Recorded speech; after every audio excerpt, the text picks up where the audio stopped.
I think the problems are the same problems in Suffolk as they are across the country really, which is frankly a lack of funding at the same time as there's been massive increases in the amount of demand both for health and for social care.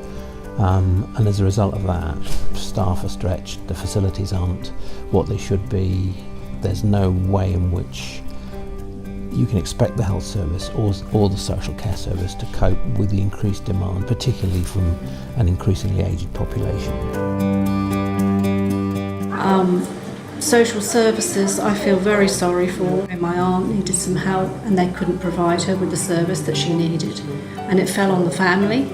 Okay, we realise that family have to help, but we do need a little bit of support and help as well from outside. I think one of the biggest problems we have at the moment is getting people out of Ipswich Hospital home, because there's nowhere for them to go as an interim procedure. I've had one or two friends who've spent much longer than they needed to in hospital because there's been nowhere for them to go to. Well, today I believe that it takes far too long to get an appointment at the doctor's surgery. I believe that the minimum is about 3 weeks now, which is, in my view, totally disgraceful. I've recently done some training around care homes, and you find the care staff themselves do not feel like they're being listened to. They always get told that you're always doing a bad thing, you're not delivering the best care, but they can't deliver the care when there's not enough staff on shift to actually do that care in the first place. There seems to be a lack of coordination between the services, and it's very difficult to get straight answers. I think there is a real complaint about plain English response from agencies rather than all the extra sheets they put in a letter. Discharge from hospital. It'll be today, it'll be tomorrow, care package will be ready, care package won't be ready. So I think more, joined up thinking there, not just talking about it, but actually working together, and not health fobbing off to social care and vice versa. I work with the vicar in our local benefice here, and we set out specifically to try and reach people who are lonely. But of course the problem is where people are lonely, they're also very isolated often, especially if they have very few family around or their friends have all died and they're left. It's making contact with them in the first place. I think currently at the moment we have an issue in capacity within the health and social care sector. If someone does need care, actually being able to find a place within a care home or within a home care agency is currently a real challenge. There is a shortage actually within the sector. The services are totally disjointed. They're not joined up. And we're trying to run the services as businesses, and it just doesn't work. With the doctors, if you just go once in a blue moon, I think they'd be like, oh, you'll be okay with, yeah, here's some paracetamol. But if you keep on nagging them, and then they'll actually be like, okay, they're getting fed up of me, they'll put me like, oh, here's, go to the hospital and go, we'll give you a thorough checkup. But once in a while, I feel they never do nothing.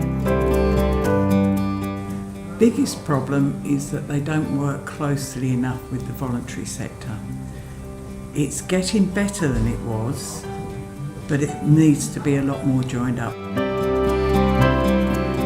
I find it a little bit confusing that we've got Ipswich forming this partnership with Colchester.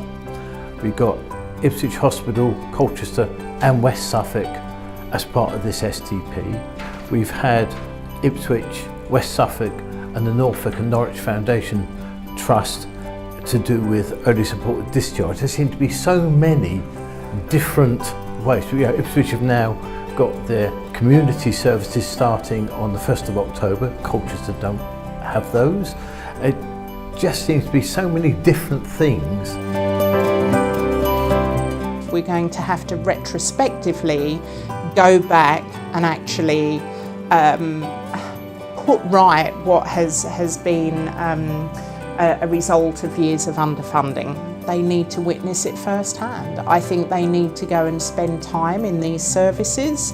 They need to go and speak to the individuals that work in these services, the impact that it has on them at work, the impact it has on them away from work, because a lot of these professionals don't switch off at 5 o'clock on a Friday and then actually go and speak to some of the people that are recipients of those services.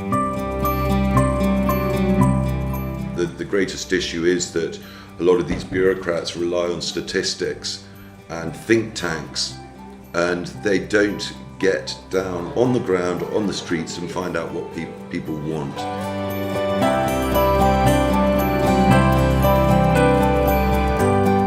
To make things simpler, I'm not sure how easy that would be. I'm not sure simpler is the right answer, really, because we live in an increasingly complex society.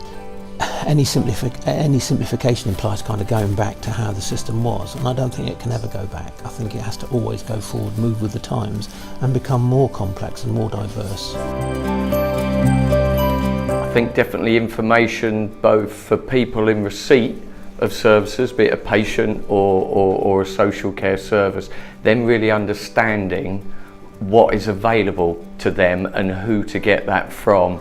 And I think likewise, if the services themselves were jointly commissioned and were working together and collaboratively more, they'd be able to deliver a much better service to the patient or end user.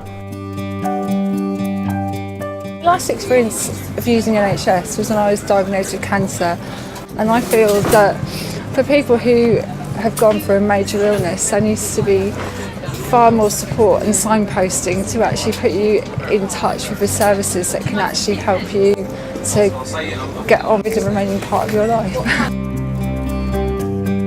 Well, probably better communication. For instance, I would like to be able to email my GP. I perhaps would like to, Skype contact with him or her, but that sort of thing is in the future, so I would like to be able to have more contact, more easy contact convenient to us, rather than wait 2 or 3 weeks for an appointment just to ask a single question. Getting appointments at the doctor's, having to wait 3 weeks for an appointment, I think is too long. Well, it occurred to me because I was ill in Devon not long ago, and the consultant in A&E in Devon told me I'd have to come back here, see my GP, and get the GP to refer me to the specialist at Ipswich Hospital. And it seemed to me that a consultant in Devon should be able to pick up a phone and make an appointment with a consultant in Ipswich. I hate to say it, but the structures are all wrong.